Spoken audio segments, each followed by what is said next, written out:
चरण में अभ्यर्थियों को इंटरव्यू फेस करना हो, क्योंकि वर्तमान के नियोजित शिक्षक संज्ञा सर्वनाम की परिभाषा भी नहीं जानते।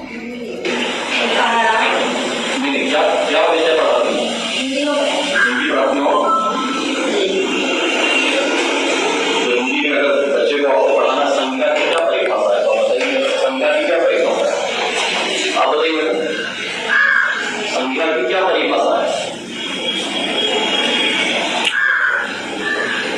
संज्ञा की परिभाषा क्या है।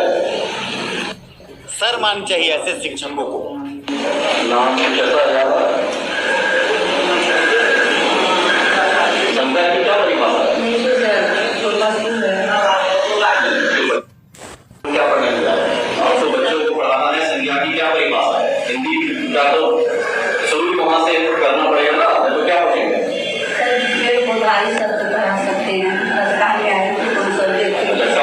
कमल के तीन पर्यायवाची क्या है, कमल का फूल होता है, पर्यायवाची शब्द किसको कहते हैं, पर्यायवाची क्या होता है।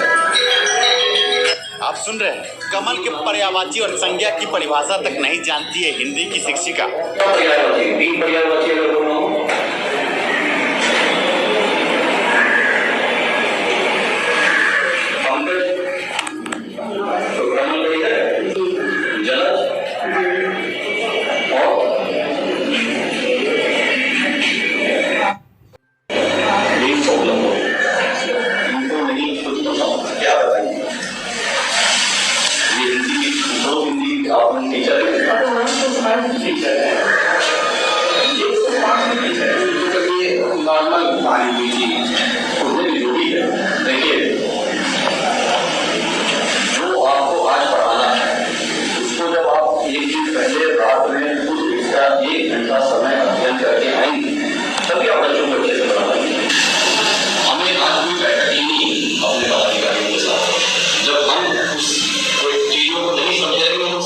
इन शिक्षकों को देखें, ऐसे शिक्षकों की संख्या लाखों में है जो बिहार के आम छात्रों के भविष्य के साथ रोज खेलते हैं।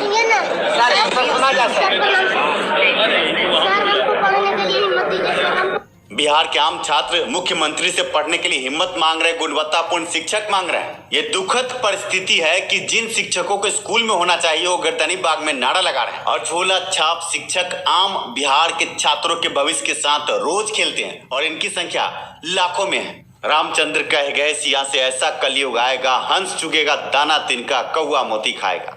ये कहावत बिहार के स्कूलों में चरितार्थ हो रही है। लगातार सोशल मीडिया के माध्यम से पूरे भारत में बिहार की शिक्षा व्यवस्था का मजाक उड़ रहा है। पर कुंभकर्णीय नींद में सोई सरकार शिक्षक बहाली के नाम पर खाना पूर्ति करती है। छठे चरण की 94,000 शिक्षक बहाली में आधी से भी ज्यादा सीट खाली। 7वें चरण का शेड्यूल जल्द से जल्द जारी होता, पर उसमें भी विलंब पर विलंब, तारीख पे तारीख मिल रही। अब तो तारीख भी नहीं, सांकेतिक कहा जा रहा है कि जुलाई के अंत तक, और कोई कह रहा अगस्त के पहले सप्ताह में, कोई कह रहा सितंबर में, कोई कह रहा अक्टूबर में, कोई कह रहा नवंबर में। ये तो है शेड्यूल की बात कि शेड्यूल किस महीने में आएगा।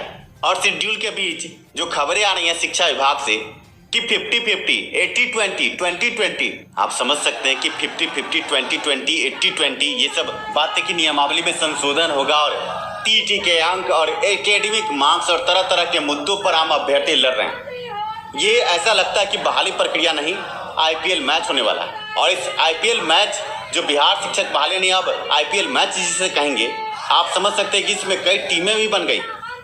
स्टेट में मेरिट नॉट मेरिट 2 टीमें, इसके अलावा अगर आप प्राथमिक शिक्षक बहाली की बात करें तो बीएड डीएलएड 2 टीमें, और इसके ऊपर एक और टीम है जो अब बीटेड 2022 की मांग करती है। आप समझ सकते हैं कि ये खिचड़ी जो शिक्षा विभाग के कई कुरीति और कई गलतियों के कारण पक रही है, इन सब के बीच में पिस कौन रहे हैं? पिस रहे हैं वो छात्र जो बिहार के स्कूलों में गुणवत्तापूर्ण शिक्षक के इंतजार में पलके बिछाए बैठे हैं।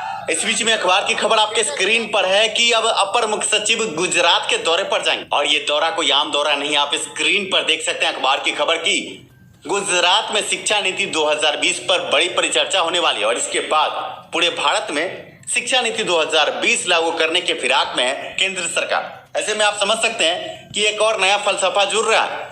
जो अभ्यर्थी लगातार गुणवत्तापूर्ण डिग्री लेके बीएड डीएलएड एमएड करके बैठे हैं, गर्दनी बाग में नारेबाजी कर रहे हैं, इनको बहाल नहीं कर रही है सरकार। अब नई व्यवस्था शिक्षा नीति 2020 के नाम पर ठगी, आप समझ सकते हैं, अगर इस नीति के हिसाब से अगर इंटरव्यू का प्रोसेस जुड़ा गया तो फिर से सीटें बिकनी शुरू हो जाएगी। जिसके पास पैसा होगा वो इंटरव्यू में बैठेगा और आगे शिक्षक के रूप में पदस्थापित होगा। आप समझ सकते हैं कि कुरीतियों पर कुरीति ये शिक्षा विभाग लगातार बढ़ा रही है। अखबार ने क्या लिखा है वो देख ले। लिखा है कि शिक्षा नीति के लिए बनी कमेटी। हिंदुस्तान अखबार ने ये लिखा है। अखबार द्वारा ये लिखा गया है कि बिहार में नई शिक्षा नीति को लागू करने और उससे जुड़े तमाम अहम निर्णय लेने के लिए शिक्षा विभाग ने एक राज्य स्तरीय संचालन समिति गठित करने का निर्णय लिया है।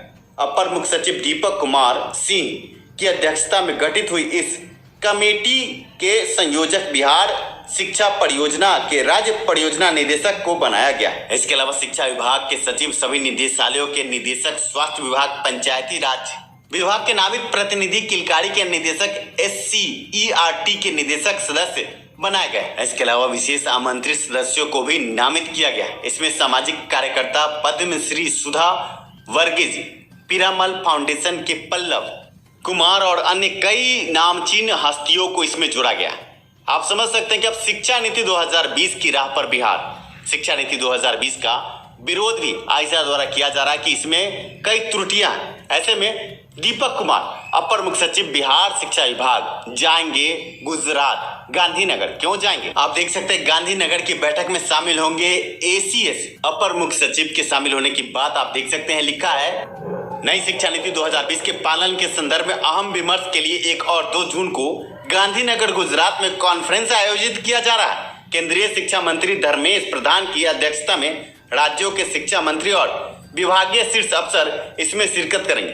बिहार की तरफ से इसमें भाग लेने के लिए शिक्षा विभाग के अपर मुख्य सचिव दीपक कुमार सिंह भाग लेंगे। इस बैठक में शिक्षा मंत्री विजय कुमार चौधरी को भी जाना था, लेकिन 1 जून को जातिगत जनगणना पर सर्वदलीय बैठक आहूत होने की वजह से शिक्षा मंत्री गांधीनगर नहीं जाएंगे। आप समझ सकते हैं कि एक बड़ी तैयारी शिक्षा नीति 2020 की, और शिक्षा नीति 2020 में इंटरव्यू और तरह तरह के फलसफे हैं। आम अभ्यर्थियों में भी डर है कि शिक्षा नीति 2020 कहीं 7वें चरण शेड्यूल से पहले न लागू हो जाए, क्योंकि जो अखबार की खबर है और जो तरह तरह के महानुभाव के नाम आपने देखे हैं, आगे आम अभ्यर्थी हलकान परेशान है। एक तरफ सरकार शिक्षा विभाग इंटर और मैट्रिक पास झोला छाप लोगों को शिक्षक बना देती है, जिसे संज्ञा और सर्वनाम और पर्यायवाची शब्द नहीं पता, और दूसरी तरफ BA DLED करके सीटेट उत्तीर्ण करने के बाद भी गर्दनी बाग में कलेजा पीट रहे आम अभ्यर्थी, और अब इनकी बहाली में शिक्षा नीति 2020 का पेच भी फंसने वाला। रामचंद्र कह गए सिया से ऐसा कलयुग आएगा, हंस चुगेगा दाना तिनका,